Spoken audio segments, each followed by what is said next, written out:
Hello everyone, Andrew here, and today's video is going to be about something that I've wanted to do for a very long time, but first of all, I'm sure people are noticing that this again is not the normal background, and that is because the couch is still a mess, despite the fact that, I've really been doing a lot of work, and the background shows that. This is one of those glass cases that you saw lined up all along the wall, and they were empty last time I showed them, although they're actually all full now, so things are getting very close to being done. Although the couch is actually still covered in stuff. Mainly boxes and things like that. Maybe a few accessories and stuff. And there's also a whole bunch of other stuff all around me on the floor and everything. Because, I would have loved to have made this video somewhere where I had like a table or the couch.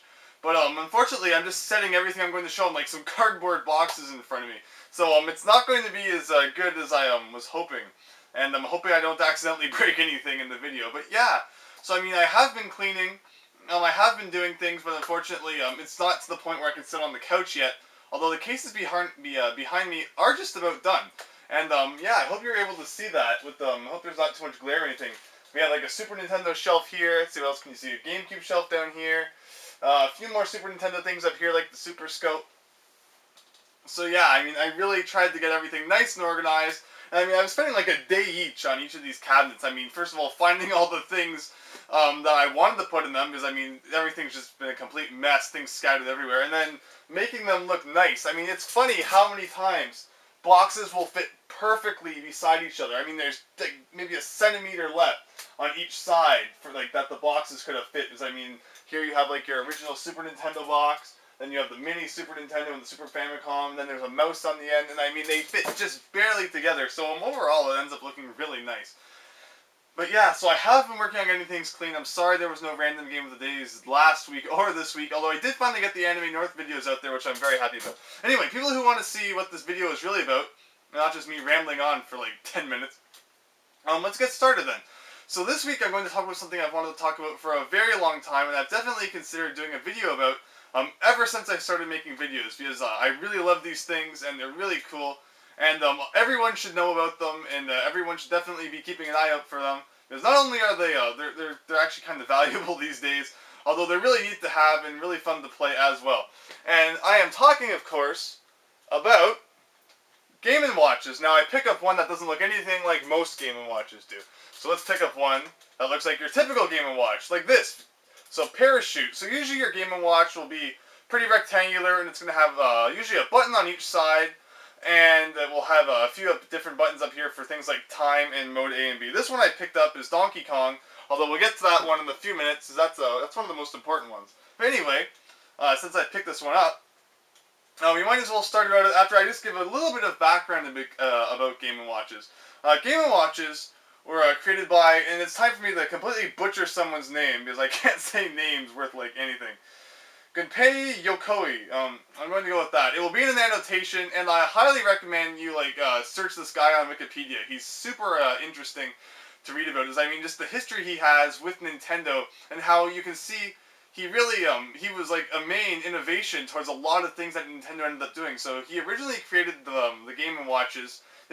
They were his original idea, although he created a few toys before that when Nintendo was a toy company, along with a card company and some other things. He also later went on to create the original Game Boy, which, as everyone will know, was a complete success. And then he went on to create the Virtual Boy after that, which we all know was another success. Unfortunately not. Yeah, the Virtual Boy kind of was, it bombed miserably. And it was funny, because, it's just like the thing that happened with that crazy movie Waterworld. I don't remember exactly who it was that did it, and I'm going to be, yelled at by everyone, because I don't really know my movie actor trivia that well. He created that movie Dancing with Wolves, and then they thought, oh wow, anything he creates is going to make billions. So then he created Waterworld, and it was like the biggest bomb. So it was kind of the same situation here. He created the Game Boy, which was and Game & Watches, which were massive successes. So they put him in charge of this other project, the Virtual Boy, and unfortunately it didn't do too well. Although apparently they released it ahead of time. Gunpei Yokoi, he said it wasn't done yet, but they pushed it out anyway, because they were also working on the Nintendo 64 at the same time, so they kind of wanted to put all their people behind that, so they just kind of pushed the Virtual Boy out, even though it wasn't done yet. And yeah, we all know how well that went. But anyway, his history is really interesting. There's a lot more to it than that. I highly recommend reading about it. It's too bad, because he did resign in 1996. Apparently not because of the Virtual Boy's failure, he claims, but because he had planned on retiring around that time anyway. And unfortunately, he was hit by a car a year later. So I mean, what an awesome guy! And it's funny because you can even read about how things he created and stuff like that innovated other things Nintendo created later on. So definitely like Wikipedia him. He's really interesting to read about.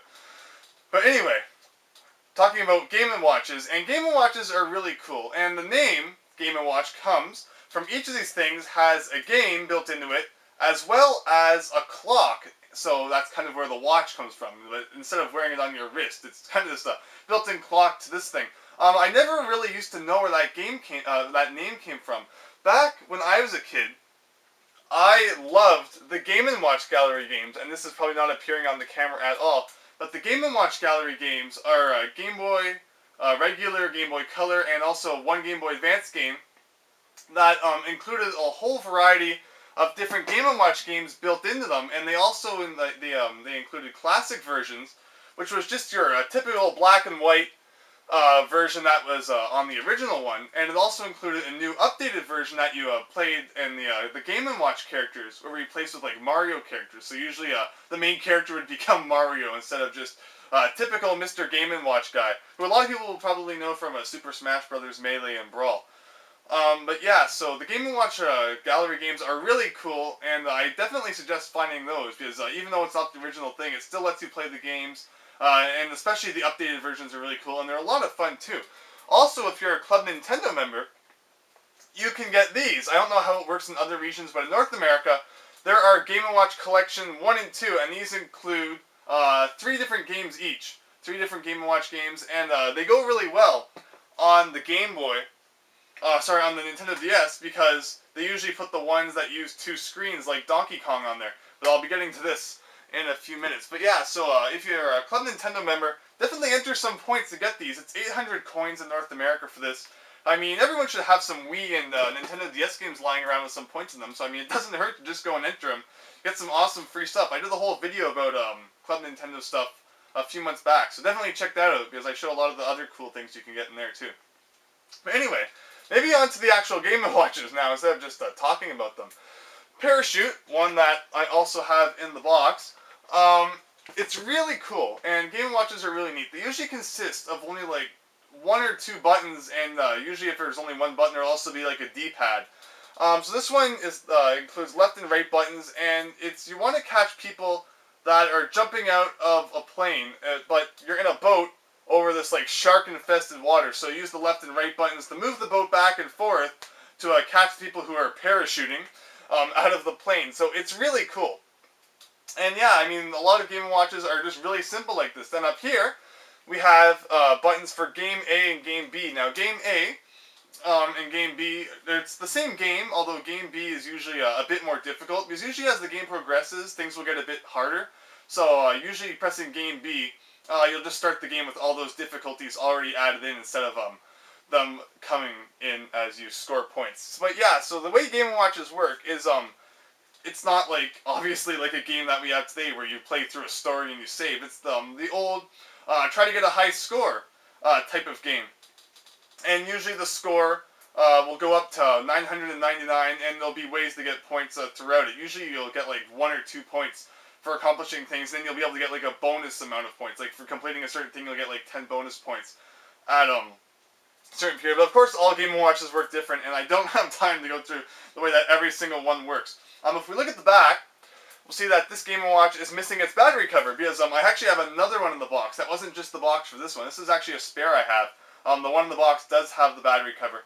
Game & Watches also usually have a little thing that comes out on the back, so you can stand them up, which is really cool. People will have seen in my last video, or one of my last videos, sorry, not including the Enemy North ones, that I did have them standing up in my World of Nintendo cabinet. The only thing about Game & Watches is that if they're missing the battery cover, it's not like a Game Boy where you can still put your AA's or AAA's in and it will work. Game & Watches, the battery cover holds down just like the cell, like watch batteries. So I mean, you need that battery cover to hold them in, or else you're just going to pop out and you're not going to be able to play it. So unfortunately, like a Game Boy, where you could play it, like if you found it at a thrift store, and it was missing the battery cover, you could still play it. Game & Watches definitely 100% need the battery cover, although you will find that the battery covers for Game & Watches, for most of them, are actually interchangeable. So if you have one Game & Watch battery cover, there's a good chance that you can just use it on your other Game & Watches when you want to play them. So as long as you have one battery cover, you should be good. Anyway, moving on to the next Game & Watch. It is Fire, and this one is actually kind of the same idea as Parachute, where you use the left and right buttons, and you're two kind of paramedic guys, and you're catching patients out of not a paramedic. I mean, you're an ambulance guy, whatever they're called, paramedics, maybe. I don't know. I'm not an ambulance guy, so I don't know. But I mean, you're these two guys, and you have a sheet, and you're catching people who are jumping out of a burning building, and then so you put the sheet under where they are. And then when they hit the sheet, they bounce, and you have to go and you have to hit them. You have to go and bounce them again until they finally bounce into the truck. Now, something I didn't notice last time is that there's game A and B, although there's also another button up here, and that is the time button. And pressing that, of course, it lets you set the time in your watch, which is also built in to your game. So that's why it is a Game & Watch. Because I mean, I always thought Game & Watch was just like it was a game, and then like people would like maybe watch you play it. Because I mean, when you're playing the Game & Watch Gallery games for the Game Boy, I mean, there's not really a watch built into that. So, I mean, I never really understood what was up with the name Game & Watch. But now I know. It's because it has like a built-in clock, which is pretty cool. And it was a neat idea, although, I mean, because I didn't own these back in 1980 to 1991 when they were originally created, I never really appreciated the fact that, I mean, there was a clock built into it, because, I mean, everyone had a watch by that point. I mean, I guess no one had a watch back in, like, the 80s? I mean, couldn't you just warn one and then have the game separately? I don't know. But anyway, so yeah, when you open up a Game & Watch, you just get a piece of styrofoam like this, and usually there will be a book underneath, and then you just slide that in there, and then you can slide that back into the box. So yeah, Game & Watches are really cool. And if we look at the back here, we will see a few other ones as well, a few of which I'm actually going to be showing. Yeah, it's really interesting, the Game & Watches, the boxes. There's a whole bunch of different variations of the boxes. There's like gold ones and silver ones, and a whole bunch of different kinds. I actually picked up 4 of these, 2 gold and 2 silver at a Goodwill one time. And it might be the greatest deal I ever got in my entire life. They just brought out a cart. And it had 4 of these on it, 2 silver and 2 gold, and I saw them at the bottom of the cart. The silver ones were priced at 50 cents each, and the gold ones were priced at $1 each. So they obviously had no idea what on earth these were, even though it clearly says Nintendo down there. And the real kicker is that it was half price day. So I got the 2 gold ones for 50 cents each, and the 2 silver ones for 25 cents each. So I think that might be the greatest deal I have ever got in my life. So if anyone has ever been wondering that for whatever reason, that's probably my answer to that question. My next one would probably be when I was the Pirate of the Caribbean and got those 30 sealed Super Nintendo games, 2 unsealed, and 10 Super Famicom games for $64. That was another good one. But anyway, moving on in the Game & Watch department, we have Turtle Bridge. And I should mention that Parachute was featured on Game & Watch Gallery 2, and Fire was featured on Game & Watch Gallery 1 and 4 if you're interested in playing them or just trying them out. Turtle Bridge was featured on Game & Watch Gallery 3. And it's really neat. It's just the point is to get from one side of the bridge to the other, but it's a bridge made of turtles, and like the shells come up out of the water, and they'll occasionally sink down, so you have to be careful not to fall into the water. So it's pretty neat. I should probably try to not make this video take too long. I should also mention that I'm kind of going in chronological order, where Parachute came out in 1991. Fire, I believe, was 1992. Turtle Bridge was 1982. I mean, we're not in the 90s yet.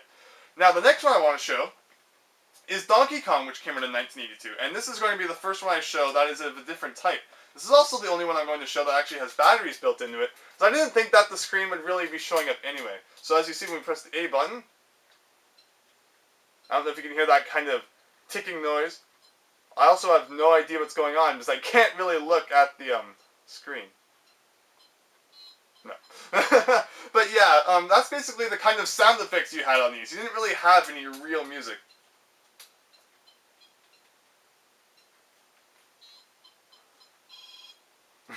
Game over sound. But I mean, yeah, Game & Watches are really cool. This one, you work your way up from the bottom screen to the top screen. So basically there's a ladder here, and once you climb that, you appear on the top screen. So it's really neat. And this one is featured on Game & Watch Gallery 2. I believe that's the only one it was featured on. It might have been on 4. I'm actually not 100% sure. Anyway, moving on. Next one is Snoopy's Tennis. And I also have the silver box for this one. It's just actually Snoopy Tennis. But as you can see, this one has a battery cover on it. And they're all kind of the exact same shape. So even though the color would be different, you can use them on pretty much any Game & Watch, with the exception of a small few. So this one's pretty neat. Typical, like, kind of what you would figure. I mean, things are thrown at you and you have to hit them with the tennis racket. It's pretty simple, like a lot of Game & Watch games. They're simple but fun. Next one. That one came out in the year 1982. Next one, we're now moving up to 1983, and that is Mario's Cement Factory. I mean, Mario, he's just had like 500 different jobs. I mean, plumber, now he's a cement factory guy, he was like a construction guy. I mean, Mario's a lot of guys. It's pretty crazy. He was like a doctor guy in that one game. I don't remember what it was called. It was like Pioneer Mario, whatever it was called. But yeah, this one, as you can see here, the point is just to catch the falling cement and getting it into the trucks and things like that. It's pretty neat. And the next one I'm going to show is Mario Brothers. Although, unlike the normal Mario Brothers game that a lot of people are probably familiar with, this one is a lot different. Now, this one opens up like a book, although you'll notice it doesn't open up as if you were reading a normal North American book. It opens as if you were reading a Japanese book, which reads from right to left, which is completely bizarre to some people. But this one, it's really interesting as well, because now Mario, you have Mario and Luigi on both sides, which of course is where the name Mario Brothers comes from. So you control Mario on one side, Luigi on the other side, and you have up and down buttons for both of them.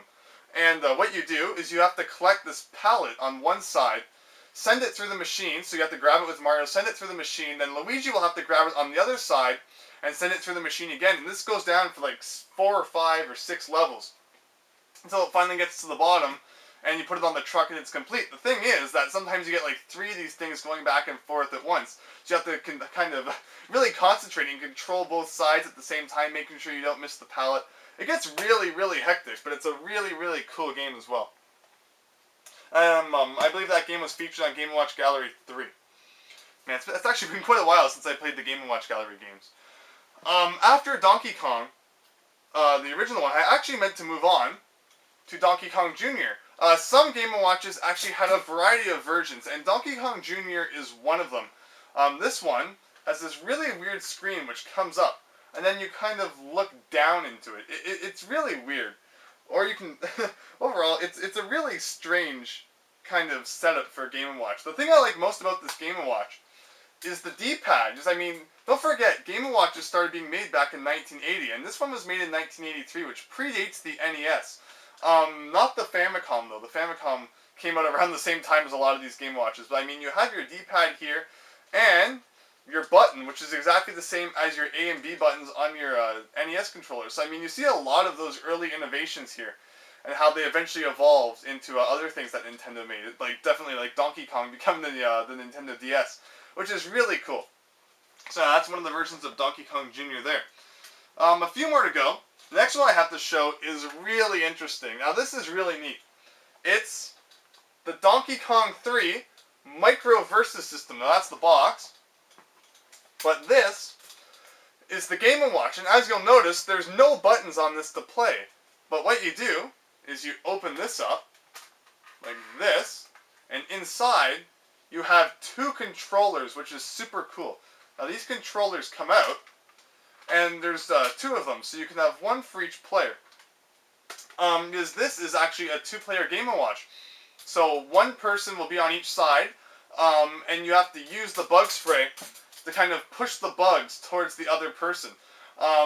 It's really hard to explain, although it is a really interesting game, and it also features Game A and Game B. Game A is actually versus the computer, and Game B would be against a friend. And it's a really neat idea. Since you're both playing at the same time, you want to push this bug over to the other person's side, but there's usually like 2 of them at the same time, so you kind of have to keep moving up and down, and it's overall really bizarre, and I can't even explain it. It's just a really neat thing, and it'd be really cool if everyone had an opportunity to try something like that out. It's just one of those really innovative ideas from back in the day that's so cool, and you just don't see too many things like that. It's really neat. Next thing I want to show is actually one of the most recent Game & Watches I have, and it's also the most recent addition to my Game & Watch collection. And that is SafeBuster, and this is another one of those dual screen ones that opens vertically. And the point of this one is you have a guy who's trying to break into the bank, who's on the top screen, and he drops bombs down, and you have a security guard at the bottom, and you move left and right trying to catch the bombs, and then eventually you have to like dump them outside of the building once your container fills up too much. So as you'll see, I mean, a lot of Game & Watches just feature this basic left and right movement. And, I mean, that's basically all they are. But they're really simple, but like I said, they're actually really creative and a lot of fun, too. Because, I mean, it's not all just the same thing, even though most of them are just moving left and right. I mean, there's different goals to achieve, different things to do, different, like, stories. I mean, they're just really, really cool. Now, kind of the last Game & Watch I want to show. I mean, I know I'm looking down a lot, but like I said, I mean, I have that cardboard box in front of me. I keep bending down to see. It's kind of the last one, but kind of not, and you'll see why. One of the last ones I have to show is the Super Mario Brothers Game & Watch. Now, this is really, really cool. It's, of course, based off of the Super Mario Brothers video game, and I should note that the Donkey Kong Micro Versus system came out in 1984. Then I moved on to SafeBusters, which actually came out in 1988, so that's kind of a huge jump in my collection. Super Mario Brothers was also 1988. Because, I mean, of course, the game had to come out first, and then they made a Game & Watch of it later. And it follows basically the exact same idea that the NES games do, where it's just basically you have to go through a level of Super Mario Brothers. The only catch is that every single level is auto-scrolling. So you just kind of have to navigate through this auto-scrolling level, and of course you have your jump button and your D-pad, which is really neat. This is also another one of those Game & Watches that has two variations, where you have this one, and you also have another one here in the box. And the box is really cool, despite the fact that it's actually really beat up. This doesn't even have a flap on this end. So you pull this out, and you get this. Now this is really cool. The screen is actually see-through, and that's really bizarre, because I can't really think of anything else I have that has a see-through screen. And it's just really cool. So I mean, if you compare the two different types, I really, really like this one, and I also really like the box too. It's really cool, and it even has the instruction book in there. Yeah, overall, it's just a really neat Game & Watch. They're both the exact same game, but for whatever reason, they made two versions of it, which is really cool, though.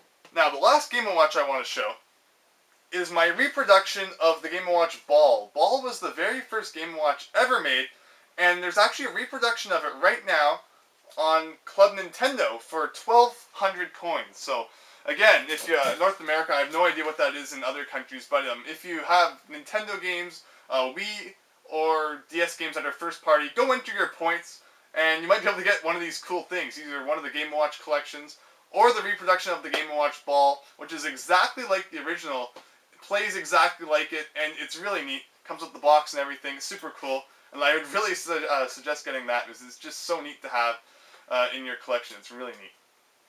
But yeah, that's all of my Game & Watches, unless I'm forgetting something. But that's just a quick look at all of my Game & Watches, even though it was like a 20-minute look. I hope you enjoyed. Game & Watches are something I've wanted to talk about ever since I started making videos, so I really hope you liked this video.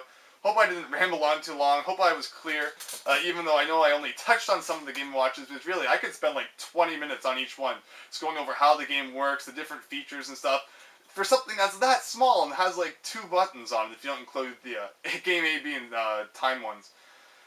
But yeah, it's a lot to talk about, and I packed a lot into like 20 minutes, I think. But yeah, I think that's all I'm going to talk about for today. I know I didn't touch on this one too much. I really would have liked to have touched on it more, but just not enough time right now, because I think my memory card's actually just about to fill up, because I'm at 24 minutes of recording. I think I had like 26 minutes before I started, so I'm not going to spend too much longer. But anyway, I'm really hoping to get more of the couch cleaned off. I really hope to be doing random game of the day soon. And I know I'm going on vacation soon, so I mean, as soon as I do start doing them again, there's going to be a massive, like, 3-week gap of nothing. So I do apologize for that, but I mean, thank you to everyone who watches my videos and to everyone who's still loyal, even in these times of, like, video drought. I really appreciate it. And I really hope to make it up to you someday with like bombardment of like 20 videos a day. No, that probably won't happen, but it would be cool. But as you can see, I hope you are able to see that things are getting done back here. This is only one of the cabinets out of 6 that I have since done, since making that last video saying that the couch was really filled up. So I mean, work has been getting done, and I really can't wait to do a new room tour because everyone's asking for one, and I can't wait to make one because I mean, things are just changing so much. And it looks absolutely awesome now. I mean, nice and organized. You can actually see things. It's not like buried through like piles of stuff. But anyway, before my memory card fills up, I think that's where I'm going to end off. So thank you very much for watching. I hope you enjoyed. And I hope to see you next time, which I hope is really soon, for something different. So thanks, and see you then.